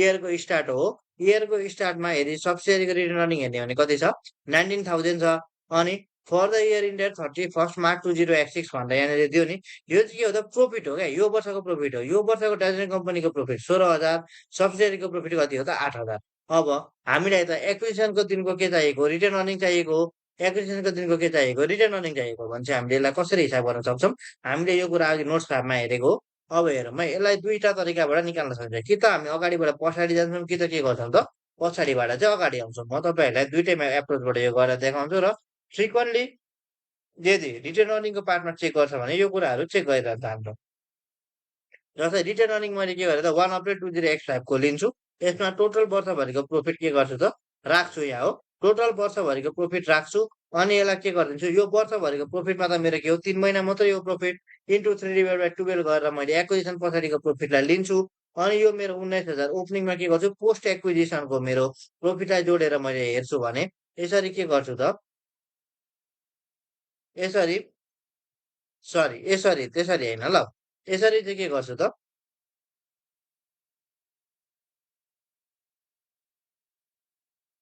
यसरी चाहिँ मैले निकाल्छु कसरी मैले निकालेँ भनेदेखि नि जस्तै 19,000 थियो इयरको स्टार्टमा यो वर्षभरिको प्रोफिट कति 8,000 यो वर्षभरिको प्रोफिट चाहिँ कति त 8,000 भयो भने पछाडि यो र यो जोडेर इयरको इन्कम मेरो रिटर्न अर्निङ 27,000 अब यो 27,000मा चाहिँ मेरो पोस्ट एक्विजिसनको प्रोफिट चाहिँ कति त भने पछाडि यो 8,000लाई इन्टु 3/12 गर्छु भने यति हो अब यो 27,000मा मैले पोस्ट एक्विजिसनको प्रोफिट घटाइदिएँ भने के आउने भयो मेरो 1 Jan 20 एक्सिस एक्विजिसनको डेटको रिटर्न अर्निङ आउने भयो नभए टोटल मेरो प्रॉफिट हेर्नु है, टोटल 19,000 प्लस मेरो वर्षभरिको प्रॉफिट 8,000 हो। 8,000 हो भनेपछि मेरो क्लोजिङ रिटेन अर्निङ यति आउने भयो होइन। अब मेरो ओपनिङ कति थियो? 19,000 थियो। भने पछाडि अब मैले एक्विजिसन पछाडि कमाएको चाहिँ कति त? यो 8,000 इन्टु 3 भागा 12 भागा 12 यसरी मैले अघि निकालेँ हो। अब मैले एक्विजिसन भन्दा अगाडि कमाएको चाहिँ कति त? इन्टु 9 भागा 12 हो। भनेपछि मैले यो 19,000 प्लस मेरो एक्विजिसन हुँदाको दिनसम्मको प्रॉफिटलाई जोड्दै भने पनि के गर्छु त? यो मैले 1 जनवरी 2085 को चाहिँ के गर्न सक्छु? प्रॉफिट क्याल्कुलेट गर्न सक्छु हो। मेरो एक्विजिसनको डेटको प्रॉफिट कति रहेछ त? 25,000 रहेछ। कि त मैले यो एकैचोटि एडिसन गरेर मैले पोस्ट एक्विजिसनको प्रॉफिटलाई लेस गरेर पनि निकाल्न सक्ने भएँ। नभए कसरी पनि निकाल्न सक्ने भएँ त भनेदेखि ओपनिङ रिटेन अर्निङमा चाहिँ प्री एक्विजिसनको दिनसम्मको प्रॉफिटलाई राखेर पनि के गर्न सक्ने भए त? यसरी चाहिँ निकाल्न सक्ने भएँ। तपाईँहरूलाई फ्रिक्वेन्टली यसरी टेस्ट गर्छ, तपाईँहरूलाई जुन मेथड सजिलो लाग्छ त्यही मेथडबाट के गर्न सक्नुहुन्छ त? निकाल्न चाहिँ सक्नुहुन्छ। ठिक छ? यति नै कुरा। अब मैले के गरेँ त? रिटेन अर्निङको कुरा पत्ता लगाएँ हो। रिटेन अर्निङ मेरो के थियो त? 25,000 थियो। कहिले 25,000 थियो? एक्विजिसनको डेटमा चाहिँ 25,000 थियो। अनि त्यस पछाडि गएर रिपोर्टिङ डेटमा चाहिँ कति हो त? 27,000 हो। कसरी 27,000 हो? मेरो अब यो पोस्ट एक्विजिसन, यो मेरो एक्विजिसनको दिनको प्रॉफिटमा प्लस मैले के गर्छु त? पोस्ट एक्विजिसनको प्रॉफिटलाई जोडेँ भने पनि निस्किन्छ 27,000। नभए मैले इयरको स्टार्टको जति पनि रिटेन अर्निङ थियो त्यसमा चाहिँ वर्षभरिको प्रॉफिटलाई यदि एड गर्छु भने पनि के गर्छ त? मेरो इयरको इनको रिटेन अर्निङ कति हो भन्ने कुरा निस्किन्छ हो। यसरी हेर्दाखेरि मेरो इयरको इनमा कति रिटेन अर्निङ हुने भयो? 27,000 को रिटेन अर्निङ हुने भयो। त्यो कुरा मैले निकालेँ। अब हेर्नु है, डिकमिसनिङ कस्ट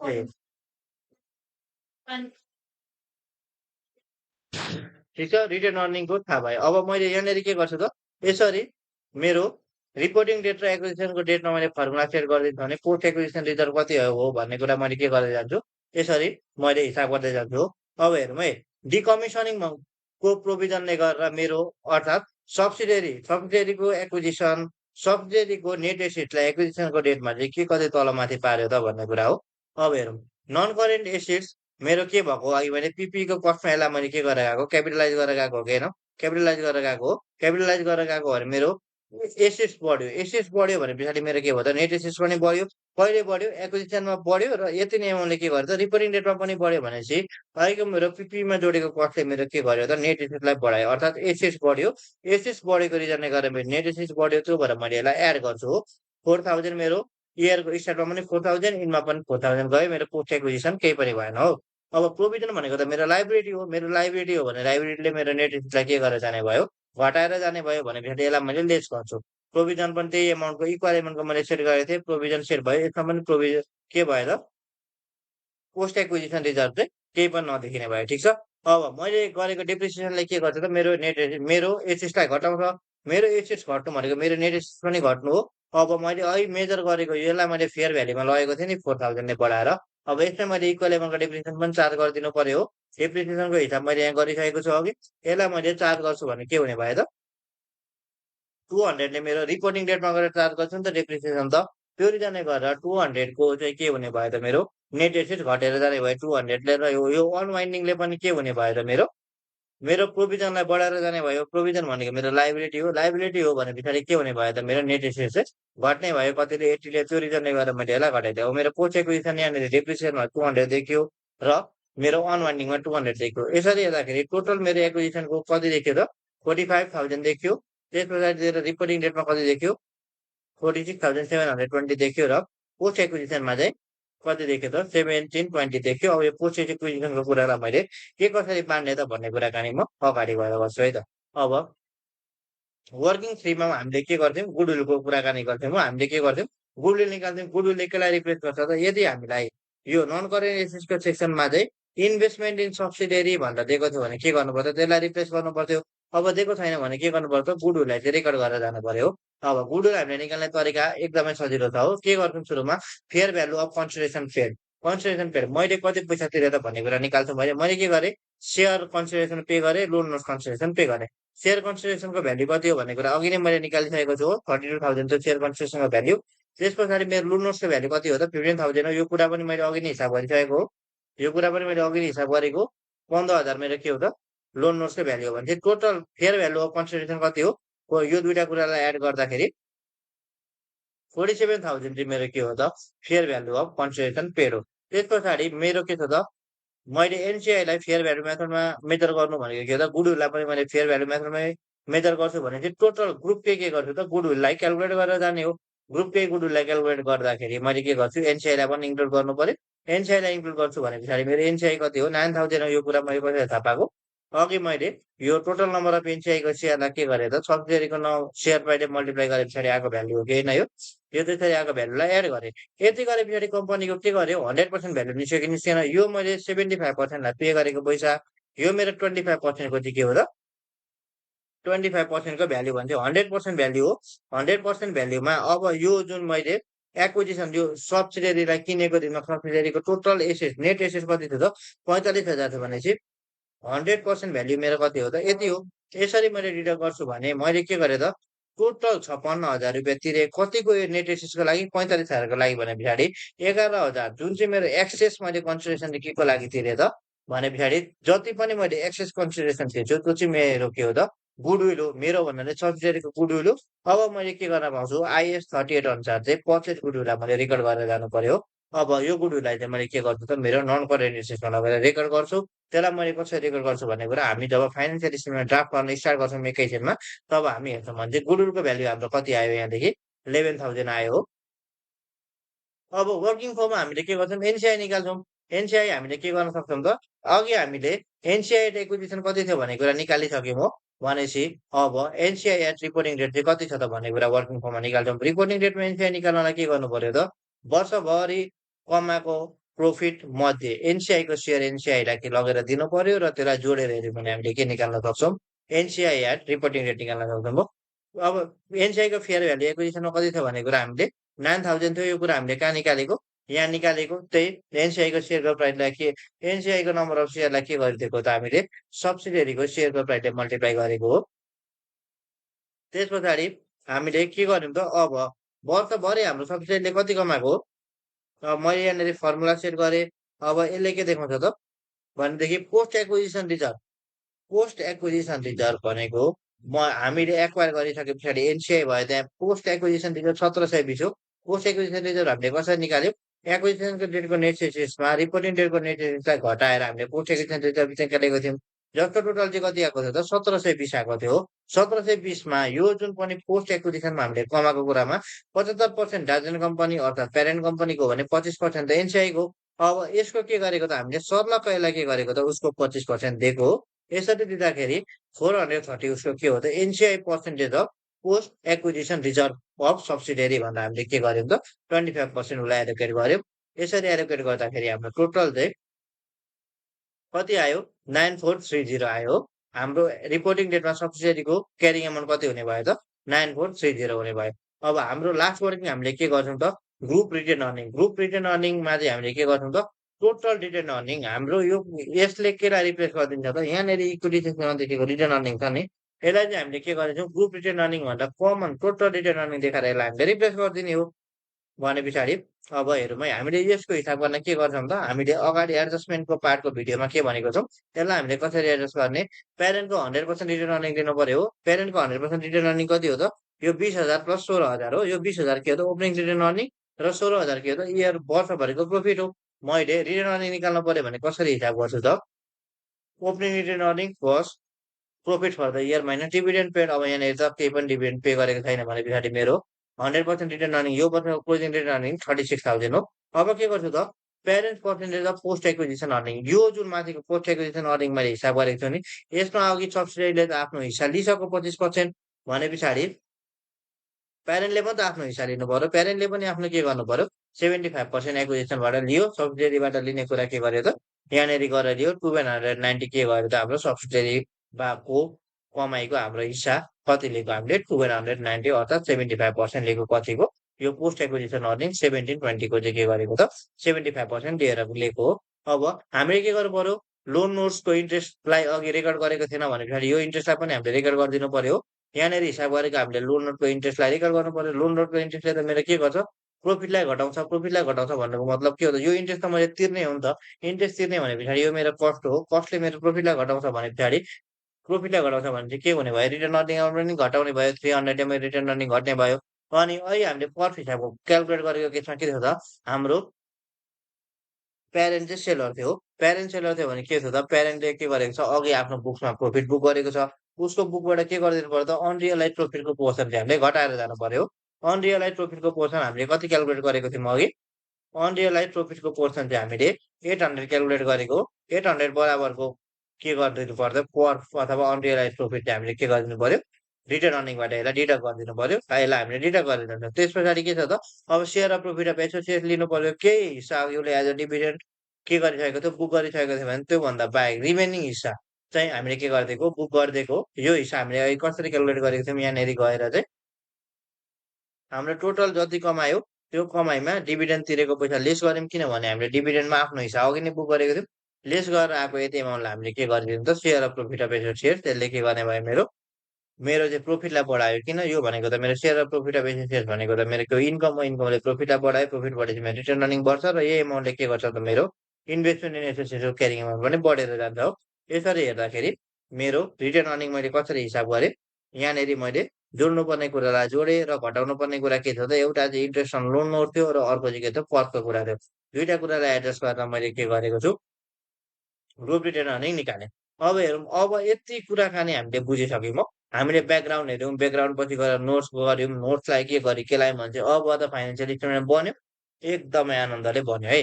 अब हेरौँ हामीले नन करेन्ट एक्सपेन्समा गएर हेर्ने हो भने के गर्ने हो त सुई हेर्दाखेरि अब हामीले एसओ, एफई त प्रोरेट गर्नु पर्दैन किनभने एज अन भनेको त्यो दिनमा इयरको इन्डमा गएर रिपोर्टिङ डेटको दिनमा के कति थियो भनेर सुई एड गर्ने हो। अब सुई एड गर्दाखेरि पनि हामीले के गर्नु पर्यो त केही हामीले त यता थुप्रो एडजस्टमेन्टहरू गरेको छौँ भने त्यो एडजस्टमेन्टलाई चाहिँ अलिकति हामीले कन्सिडर गर्नु पर्यो।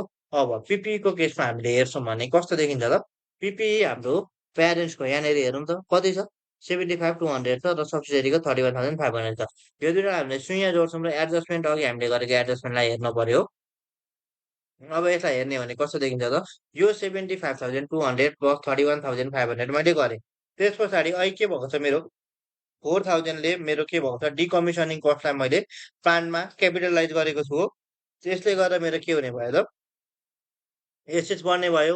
यहाँ मेरो त्यसको इम्प्याक्ट मेरो कहाँ पनि परेको थियो अघि W2 मा पनि परेको थियो र त्यसको डेप्रिसिएसनले गरेर त के गर्ने भयो त एसेट्सको भ्यालु घटाउने भयो नि त भनेपछि क्यारिङ एमाउन्ट एसेट्सको निकाल्नलाई मैले यो डेप्रिसिएसनलाई पनि लेस गर्छु हो। यति गरे पछाडि मेरो पिपिई को भ्यालु कति आउने भयो 110,500 ठिक छ। यो कुरा बुझ्न एकदमै सजिलो छ। म एकचोटि फेरि भनिदिन्छु है। मेरो के भयो त मैले दुईजनाको यो के गरेँ त जति पनि पिपिई थियो त्यसलाई एड गरेँ हो। त्यसमा गएर मैले मेरो अघि यो डिकमिसनिङले गर्दा के भयो त फेयर भ्यालु राइज भएर गयो 4 मिलियन त्यसलाई मैले प्लानमा के गरेको थिएँ क्यापिटलाइज गरेको थिएँ हो। यसरी यो डबल इन्ट्री गरेर यो भ्यालुलाई मैले एड गरेँ अनि यो सब्सिक्वेन्ट मेरो मेजरमेन्टमा आएको यो डेप्रिसिएसनलाई मैले रिड्युस गरेँ। यसरी मैले के गरेँ त दुईजनाको कुरालाई मैले फेयर भ्यालुमा के गरेँ त ल्याएँ हो। अब हेरौँ त्यस पछाडिको कुरा के छ त हामीलाई इन्भेस्टमेन्ट इन एसोसिएट त इन्भेस्टमेन्ट के भयो त बढेर गयो कसरी बढ्यो 4500 हाम्रो यहीँनेरि थियो 4500 मा यो वर्षको अब रेकर्ड गर्न बाँकी प्रॉफिट कति छ यहाँनेरि छ हो 1200 यो दुईटा कुरालाई मैले एड गरेँ अनि इन्भेस्टमेन्टको carrying amount closing carrying amount कति त 5700 निक्ल्यो। गुडविल त के गरेको छु वर्किङ फ्रीमा यहाँनेरि अघि वर्किङ फ्रीमा क्यालकुलेट गरेको हो। मेरो केही पनि इम्पेयरमेन्ट छैन त्यो भएर मेरो रिपोर्टिङ डेटमा गुडविल कति हो त जति एक्विजिसनमा थियो त्यति नै मेरो रिपोर्टिङ डेटमा पनि हो। अब हेरौँ है यति गरे पछाडि मेरो नन करेन्ट एसेट्स मैले एड अप गर्छु भने मेरो नन करेन्ट एसेट्स कति आयो त यसरी एड अप गर्छु भने 127,200 आयो। त्यसपछि करेन्ट एसेट्सको पोर्सनमा म जान्छु। करेन्ट एसेट्समा चाहिँ के छ त पहिलो हाम्रो इन्भेन्ट्री छ। अब इन्भेन्ट्रीको नोट्स 3 त हामीले अघि हेरिसक्यौँ के भएको त इन्ट्राग्रुप ट्रान्जेक्सन भएको छ पर पाएको छ होइन अनि त्यहाँदेखि इन्ट्राग्रुप ब्यालेन्सहरू थियो भने पछाडि अब यसलाई चाहिँ हामीले फाइनेन्सियल स्टेटमेन्टमा कसरी यसको इम्प्याक्ट दिने त भन्ने कुरा हो। अब यसको इम्प्याक्ट हामीले कसरी दिन्छौँ भने नि इन्भेन्ट्री छ 19,400 छ हाम्रो डार्डेन कम्पनीको र ल्याट्रे कम्पनीको 18,800 छ। यो दुइटालाई हामीले सर्लक्क जोड्छौँ। जोड्ने हो अब जोडे पछाडि यसमा गरेको एडजस्टमेन्टलाई त एडजस्ट गर्नु पर्यो। एडजस्ट कसरी गर्छौँ भनेदेखि नि अब यहाँनेरि नर्मल केसेसमा चाहिँ यदि हाम्रो यहाँनेरि गुड्स इन ट्रान्जिट छ त दुईटा एडजस्टमेन्ट भयो। नर्मल केसेसमा चाहिँ परको एमाउन्टले के गर्यो त मेरो इन्भेन्ट्रीको भ्यालुलाई पनि त ओभर स्टेट गर्यो नि त। त्यो रिजनले गर्दा परको एमाउन्टले के गरिदिन्थेँ म कस्ट अफ सेल्सलाई बढाइदिन्थेँ र ग्रुपको इन्भेन्ट्रीलाई घटाइदिन्थेँ हो। Debit cost of sales credit inventory गर्थेँ। यही मैले के गरिदिनु पर्छ पर्फेक्ट एमाउन्ट इन्ट्रीलाई अन्डर स्टेट गरिदिनु पर्यो अथवा घटाइदिनु पर्यो भने पछाडि अब यहाँनिर गुड्स इन ट्रान्जिट छ अनि गुड्स इन ट्रान्जिटमा मलाई क्वेसनले के भनेको थियो यो चाहिँ सामान रिसिभ भइसक्यो है भनेको थियो त्यो भएर मैले यहाँनिर के गरेको थिएँ त अघि डबल इन्ट्री गरेको थिएँ हो यहाँनिर गरेर हेर्दाखेरि यहाँनिर हो यसले पनि मेरो इन्भेन्ट्री बढ्नु पर्यो कि परेन सब्सिडियरीको बुकमा इन्भेन्ट्री बढ्ने भयो 700ले र त्यस पछाडि यो पर्फको एमाउन्ट छ नि 800 यो 800 पर्फको एमाउन्टले के गर्नु भयो इन्भेन्ट्रीको ब्यालेन्स चाहिँ घट्ने भयो एकचोटि फेरि यहाँनिर जाऊँ अनि ब्याक आएर हेरौँ है त यहाँनिर मैले के गरेँ त देखाउँदै देखाउँदै मेरो रङ पिन थिच्यो त्यो भएर म उता गएँ अब हेरौँ है जस्तै मैले यो फर्मुलालाई एक्सपान्ड गर्छु भने मैले सर्लक भ्याल्यु जोडेँ त्यस पछाडि यो गुड्स इन ट्रान्जिट छ नि यो 7000 यसलाई मैले जोडेर लेस के गरेँ त पर्को एमाउन्टलाई गर्दै नर्मल केसेसमा के हुँदैन थियो गुड्स इन ट्रान्जिट हुँदैन थियो र मैले के गर्थेँ पर्कलाई मात्रै लेस गर्थेँ भने चाहिँ यहाँनिर त मैले सब्सिडियरीको बुकमा एउटा इन्ट्री छुटेको थियो जुन चाहिँ मैले यहाँ डबल इन्ट्री गरेर के गरेँ त उसको बुकमा मैले रेकर्ड गरेर गएँ हो ठिक छ यो कुरा भयो अब त्यस पछाडि हेर्ने हो भने ट्रेड रिसिभेबल छ अब ट्रेड रिसिभेबल पनि इन्टर ग्रुप ब्यालेन्समा मैले अघि इलिमिनेट गर्नु पर्ने थियो भने दुइटैको मैले के गर्छु त यसमा भने सर्लक्क हेर्नु है त 14,700 प्लस 12,500 दुइटाको ब्यालेन्स जोड्छु हो त्यसमा के गरिदिन्छु त एजी 45 भनेको के हो त अहिलेको जुन इन्टर ग्रुप ब्यालेन्स हो जसलाई मैले इलिमिनेट गर्नुपर्ने थियो नि यो 3 मिलियन यो इन्टर ग्रुप ब्यालेन्स अहिले मैले इलिमिनेट गरिदिएर जान्छु किनभने ट्रेड रिसिभेबल हाम्रो दार्जिलिङ कम्पनीले बुक गरिसकेको छ हो यहाँ कुनै पनि इस्यु छैन त्यो रिजनले गर्दा मैले के गर्छु त दुइटैको ब्यालेन्स जोडिदिन्छु र इन्ट्रा ग्रुप ब्यालेन्स अर्थात् इयरको इन्डमा इन्ट्रा ग्रुप ब्यालेन्स जति रहन्छ लिन दिन बाँकी त्यति कुरालाई मैले एडजस्टमेन्ट गरिदिन्छु मैले गर्नुपर्ने कुरा यति नै हो रिसिभेबलको केसमा त्यस पछाडि गएर मैले हेर्छु भने मेरो टोटल एसेस कसरी आउँछ त करेन्ट एसेस प्लस करेन्ट लाइबिलिटिज गरेर मेरो टोटल एसेस चाहिँ कति आउने भयो 131,300 हो अब मैले यो ब्याङ्कको केसमा केही पनि भनिनँ किनभने ब्याङ्कको मलाई फर्दर इन्फर्मेसन केही पनि छैन मैले के गरेँ त यो 1200 प्लस 600 गरेँ हो अब यो 600 यहाँनिर कसरी आयो होला त भन्ने कुरा पनि के गर्न सकिन्छ त हेर्न सकिन्छ किनभने उसको दुवैजनाको उसको 1200 हो इयर इनको क्यास ब्यालेन्स ल्याट्रिकमा भनेको 600 हो फर्दर हामीलाई नोट्समा केही पनि भनेको छैन इन्फर्मेसन केही पनि छैन त्यो भएर के गर्नु पर्यो 1800 आयो यसरी हेर्दा टोटल मेरो 191,300 आयो अब यहाँ इक्विटीको पार्टमा अलिकति कुरा बुझ्नु पर्यो है मैले सेयर क्यापिटल के गर्छु त जहिले पनि ग्रुप कन्सल्टेसन गर्दाखेरि चाहिँ प्यारेन्टको जति हो त्यति मात्र दिन्छु ठिक छ के गर्छु त प्यारेन्टको जति हो सेयर क्यापिटल त्यति मात्र दिन्छु किनभनेदेखि सब्सिडियरी त अब हाम्रो कन्ट्रोलमा आउँछ त्यो रिजनले यसले पनि के डिनर गर्छ त प्यारेन्टले सब्सिडियरीलाई चाहिँ कन्ट्रोल गर्छ है भन्ने कुरा डिनर गर्छ त्यो भएर मैले के गर्नुपर्ने हुन्छ त यो ग्रुप जब पनि म बनाउँछु नि इन्स्ट्रुमेन्ट अफ फाइनेन्सियल पोजिसन यहाँनिर चाहिँ मैले के गर्छु त प्यारेन्टको मात्रै लिन्छु सेयर क्यापिटल अब प्यारेन्टको सेयर क्यापिटल यहाँनिर त 50,000 मात्रै छ अब यहाँ 60,000 कसरी भयो होला सम्झिनु त हामी अहिले के गरेको त सेयर एक्सन कन्सिडरेसनमा त सेयर इस्यु गरेको हो नि त सेयर एक्सन कन्सिडरेसनमा के गरेको सेयर इस्यु गरेको कतिको सेयर इस्यु गरेको थियो 15,000 सेयर इस्यु सरी 15,000 सेयर किनेको थियो जसमा उसले 10,000 सेयर इस्यु गर्नु पर्यो र कतिमा गर्नु पर्यो 3.2 मा इस्यु गर्नु पर्यो भने पछाडि त हाम्रो नोमिनल भ्यालु अफ सेयर कति हो त यहाँ हेऱ्यो भने 1 हो भने पछाडि मेरो सेयर क्यापिटल अब यहाँनिर कतिले बढ्ने भयो त यो 10,000 इन्टु 1 ले मेरो सेयर क्यापिटल बढ्नु पर्यो अनि रिमेनिङ यो 3.2 मा चाहिँ 1 घट्यो भने 2.2 को ब्यालेन्स मेरो सेयर प्रिमियम रहने भयो इन्टु 10,000 गर्छु भने सेयर प्रिमियममा मेरो 22,000 र सेयर क्यापिटलमा मेरो कति ब्यालेन्स जाने भयो त 10,000 गरेर त्यसरी मेरो 32,000 सेटलमेन्ट हुन्छ मेरो के भयो 50,000 प्लस मैले एजी 13 गर्छु भने मेरो यहीँनिरको फर्मुला लिङ्क भएको मैले तपाईँलाई त्यही भएर त्यहाँनिर अगाडि 10,000 इन्टु 3.2 भनेको के हो त सेयरको नोमिनल भ्याल्यु मैले इन्टु 3.2 माइनस 2.2 भनेको 1 ले मैले नोमिनल भ्याल्युमा यसलाई रेकर्ड गरेँ र सेयर प्रिमियमलाई के गरेँ त अब त्यो 3.2 मा माइनस 1 गरेर 2.2 मा मैले नोमिनल भ्याल्युमा त्यसलाई रेकर्ड गरेर गयो अब एनसिआई त मैले के गरेको छु वर्किङ फ्लोमा निकालिसकेको छु हिसाब गरेको छु वर्किङ फ्लोबाट मैले के गरेँ एनसिआईलाई लिएर आएँ यसरी एनसिआईलाई राखेँ मेरो इक्विटीको पोर्सनमा के रहने भयो त मेरो सेयर क्यापिटल रहने भयो सेयर प्रिमियम रहने भयो अनि एनसिआई रहने भयो अनि मेरो ग्रुप रिटर्न अर्निङ रहने भयो मैले ग्रुप रिटर्न अर्निङको पनि प्रोपरली वर्किङ यहीँनिर गरिसकेको छु यहीँदेखि मैले भ्यालुलाई के गरेको लिङ्क मात्रै गरेको ठिक छ अब हेरौँ है त अब यसो गर्दाखेरि मेरो इक्विटी कति आयो त 128,820 आयो हो अब नन करेन्ट लाइबिलिटिजमा जान्छु भने दुईटा कुरा उसले एउटा के गर्न भुलाएको थियो त कमिसनको प्रोभिजनलाई राख्न भुलाएको थियो भन्ने कुरा केमा भनेको थियो हामीले नोट्समा भनेको थियो र यो जुन पनि सेयर कन्सिडरेसनलाई त हामीले गुडविलमा तानेर क्यालकुलेट गऱ्यौँ यहाँनिर सेयर क्यापिटलमा पनि के गऱ्यौँ त्यो कन्सिडरेसनको एडजस्टमेन्ट फर्दर गऱ्यौँ भने चाहिँ लोन नोट्सको पनि एडजस्टमेन्ट गर्न उसले छुटाएको थियो लोन नोट्सको पनि हामीले के गरिदिनु पर्यो त एडजस्टमेन्ट चाहिँ गरिदिनु पर्यो। अब डिकमिसनिङ कस्ट अफ प्रोभिजन इयरको इन्डमा गएर कति भयो त? अलिकति अनवाइन्डिङ भएर चाहिँ 4080 भएको थियो हो। 4080 भयो। यसलाई हामीले यहाँनिर राख्यौँ नन करेन्ट लाइबिलिटिजमा र लोन नोट्स हाम्रो कतिको हो त? 15,000 को हो। 15,000 को लोन नोट्स यो हो र हाम्रो यहाँनिर यहीँनिर फाइनेन्सियल स्टेटमा अगाडि नै सो कतिको लोन नोट्स उसले इस्यु गरेको रहेछ त? 5,000 बराबरको रहेछ नि 5,000 प्लस 15,000 गरेर हाम्रो कति आयो त? लोन नोट्सको भ्यालु चाहिँ 20,000 आयो भने चाहिँ नन करेन्ट लाइबिलिटिज हाम्रो कति भयो त? 24,080 को नन करेन्ट लाइबिलिटिज भयो। अब करेन्ट लाइबिलिटिजमा एडजस्टमेन्ट अलिकति निकै छ है, तर यो कुरा एकदमै सजिलो छ। म तपाईँहरूलाई सुई भन्छु है। सुरुमा त हामीले के गरिदिने? जब पनि एसआइपी बनाउनलाई भन्छ सुई जोड दिने हो क्या। जस्तै करेन्ट लाइबिलिटिजमा 24,000 प्लस 16,400 यहाँनिर देखिरहेको एमाउन्टलाई मैले जोडेँ हो। अब यस पछाडि यस्तो सम्झिनु त के देखिएको थियो? इन्टरग्रुप ब्यालेन्स देखिएको थियो हो। इन्टरग्रुप ब्यालेन्स देखिएको थियो यहाँनिर। यहाँनिर नन करेन्ट लाइबिलिटिजको पार्टमा पनि हामीले केही पनि के छ त अलिकति गजाङगुजुङ देखिन्छ कुराकानी, तर हामीले वर्किङलाई किन एभ्री स्टेपमा फुटाएर गरेको त अब हामीलाई थाहा छ क्या कुन कुरा कता जान्छ भन्ने कुरा हामीलाई के छ त एकदम मजाले थाहा छ है। अब हेरौँ सुरुमा एफएफएमा केही धेरै हामीले कतै पनि दिमाग लाउँदैनौँ। सुरुमा जोड्छौँ यहीँनिर देखिएको कुरालाई हामीले जोड्यौँ 24,000 र 16,400 जोड्यौँ। यस पछाडि हामीले यसो सम्झौँ त के थियो त एउटा भनेको इन्टरग्रुप ट्रान्जेक्सन भएको थियो। त्यो जसको इन्टरग्रुप ब्यालेन्स भनेको त मेरो पेएबल हो, पेएबल करेन्ट लाइबिलिटिज हो। त्यहाँनिर ल्याएर मैले घटाउनु पर्ने थियो केही कुरालाई। लोन नोट्समा मेरो के भएको थियो? इन्ट्रेस्ट लागि रेकर्ड गर्न छुट्याएको थियो। त्यो कुरालाई मैले ल्याएर रेकर्ड गर्नुपर्ने थियो। अनि अर्को के भएको थियो त? सम्झिँदै गर्नु है त। अब हामी हेर्दै जाउँ। अब हामीले के गर्यौँ? सिधै 24,000 प्लस 16,400 लाई हामीले एड गर्यौँ हो। त्यस पछाडि हामीले हेर्ने हो भने चाहिँ त्यस पछाडि हामीले हेर्ने हो भने हामीलाई के थाहा छ त? इन्टरग्रुप ट्रान्जेक्सनलाई इलिमिनेट गर्नुपर्थ्यो हो। तर इलिमिनेट गर्नुभन्दा अगाडि अघि हामीले के गरेको छौँ त? 700,000 को चाहिँ हामीले के गर्नुपर्ने छ? बढाउनु पर्ने छ हो। यसलाई हामीले 7,100 लाई के गर्यौँ त?